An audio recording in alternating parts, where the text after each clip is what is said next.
भक्तजनों, उम्मीद है यह गीत आपको पसंद आया होगा। कृपया इसको दोस्तों और रिलेटिव के साथ शेयर करें।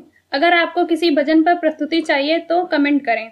हम आपके लिए इस चैनल पर उस भजन को प्रस्तुत करने का प्रयास करेंगे। अगर आपने हमारे YouTube चैनल को सब्सक्राइब नहीं किया है तो तुरंत सब्सक्राइब करें और बेल आइकन दबाना बिल्कुल ना भूलें। धन्यवाद।